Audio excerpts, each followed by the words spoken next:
Hello students, online classes की अगली कड़ी में आज बहुत ही इम्पॉर्टेंट टॉपिक के साथ, हालांकि टॉपिक छोटा है और हम बहुत कम शब्दों में इसको डील करेंगे, बहुत कम समय में। Phrase, clause, sentence. और इसको मैं अलग से इसलिए डील कर रहा हूं क्योंकि मुझे पता है आगे आने वाले लेक्चर्स में जब हम क्लॉजेस की बात करेंगे, जब हम कॉम्प्लेक्स और कंपाउंड सेंटेंसेस की बात करेंगे, तो जब तक हमें फ्रेज, क्लॉज और सेंटेंस में डिफरेंस नहीं पता होगा तब तक थोड़ी सी प्रॉब्लम आएगी। हालांकि जब भी बात आती है what is the difference between phrase and sentence, तो हम बात करते हैं a group of words that make sense but not complete sense is called a phrase, and a group of words that makes complete sense is called a sentence. तो phrase क्या है? A group of words. Sentence क्या है? A group of words. Difference क्या है? Sentence is a group of words that make sense but not complete sense, और उसके विपरीत a group of words that makes complete sense is called a sentence. चलिए देखते हैं। आप जब देखेंगे तो मैंने आप सबकी आसानी के लिए इनकी हिंदी भी लिख दी है। फ्रेज का अर्थ है वाक्यांश, क्लॉज का अर्थ है उपवाक्य, और सेंटेंस का अर्थ है वाक्य। तो वाक्यांश, उपवाक्य, वाक्य। अब बात करते हैं हम। देखिए, हम आज सारी चीजें देखेंगे कि फ्रेज, क्लॉज और सेंटेंस में क्या क्या सिमिलैरिटीज हैं, क्या क्या डिफरेंसेस हैं, क्या समानताएं हैं, क्या अंतर है। आज सब सारी चीजें हम देखेंगे। तो phrase is a group of words, जैसा कि मैंने पहले बताया। Sentence is a group of words, जैसा कि मैंने पहले बताया। लेकिन ये क्या?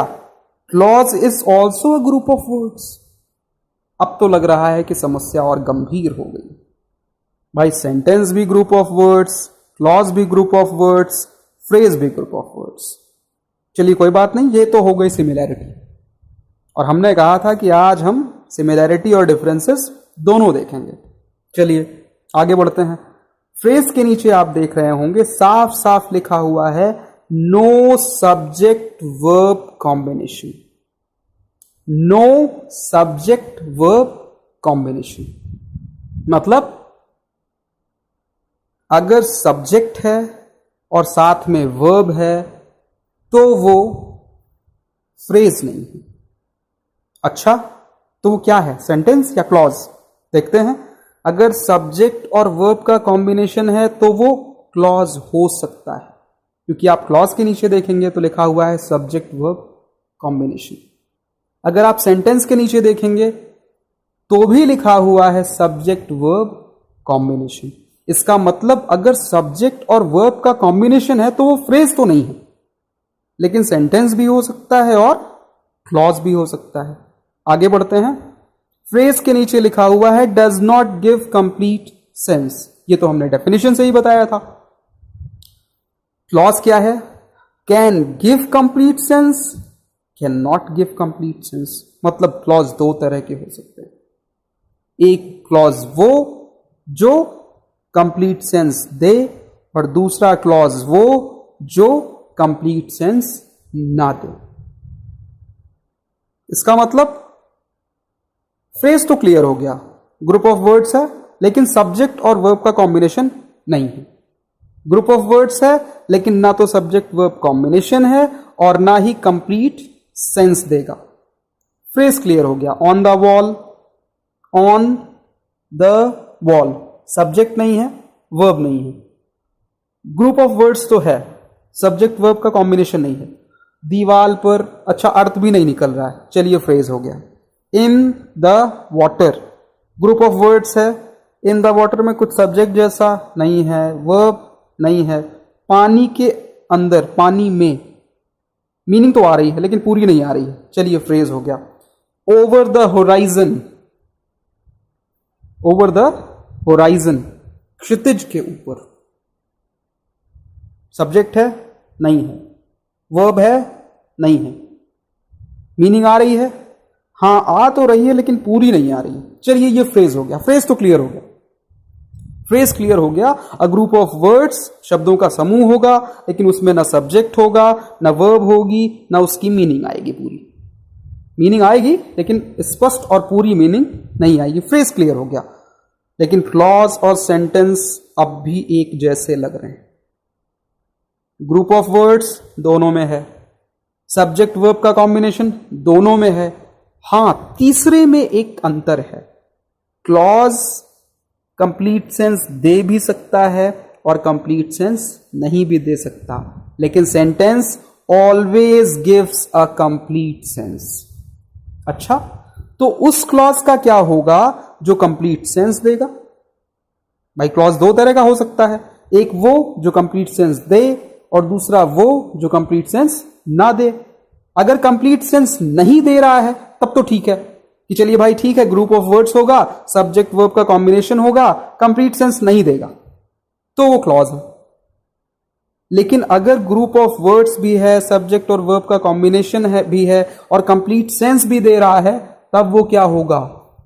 आप कहेंगे वाक्य होगा। बिल्कुल होगा, लेकिन वो क्लॉज भी हो सकता है। मतलब बड़ा कंफ्यूजन है। कोई कंफ्यूजन नहीं, कोई कंफ्यूजन नहीं।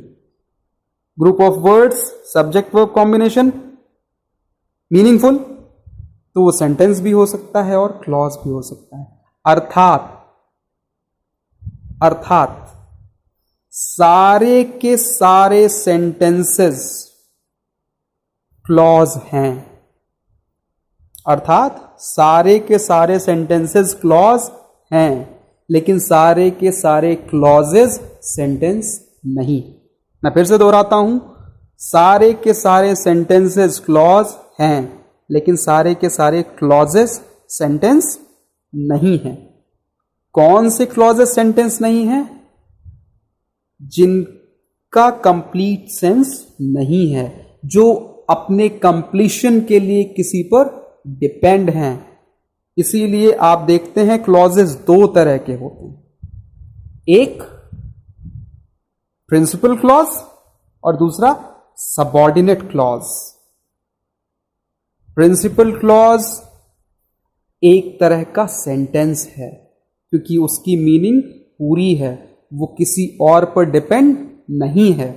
और subordinate clause group of words भी है, सब्जेक्ट वर्ब का कॉम्बिनेशन भी है, लेकिन कंप्लीट सेंस नहीं दे रहा है, इसलिए वो सबऑर्डिनेट क्लॉज है।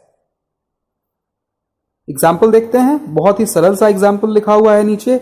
If he comes I will help him.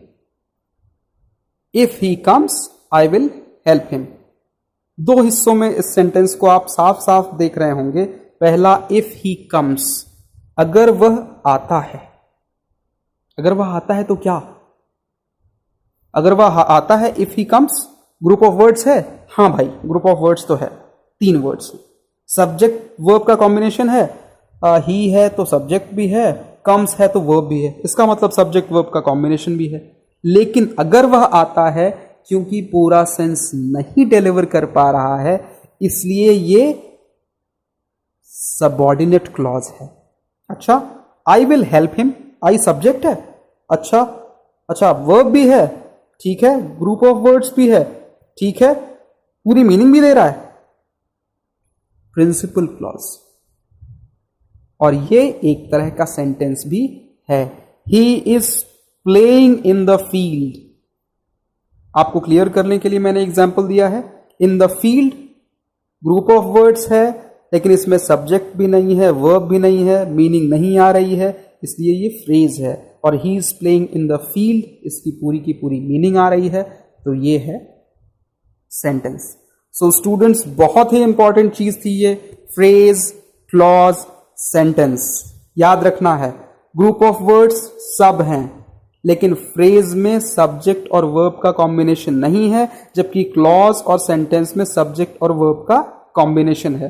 Phrase complete sense नहीं देता, क्लॉज कंप्लीट सेंस दे भी सकता है, नहीं भी दे सकता। अगर नहीं देता है तो सबऑर्डिनेट क्लॉज, अगर देता है तो प्रिंसिपल क्लॉज, और सेंटेंस हमेशा कंप्लीट सेंस देगा। ठीक, ये मूल बात थी और बहुत ही इंपॉर्टेंट बात थी। ठीक है, होप आशा ही कर सकता हूं मैं, और आशा करता हूं कि आप सब ने इस लेक्चर को समझा होगा। अगर नहीं समझ में आया है तो बार बार रिपीट करके, जहां से भी आपको वो चीज़ न समझ में आई हो वहां से दोहराकर आप समझेंगे, मैं ऐसी आशा करता हूं। क्योंकि अगर हम क्रम से समझते रहेंगे तभी सारा का सारा सिलेबस हमारी समझ में आएगा और एग्जामिनेशन पेपर्स को सॉल्व करना आसान होगा। सो स्टूडेंट्स, इस आशा के साथ कि आप सब घर पे खूब मेहनत कर रहे होंगे, पढ़ रहे होंगे, बहुत जल्द अगले लेक्चर के साथ मैं आप सबसे फिर मिलूंगा। Till then, goodbye. और हाँ, क्या, do take very good care of yourselves.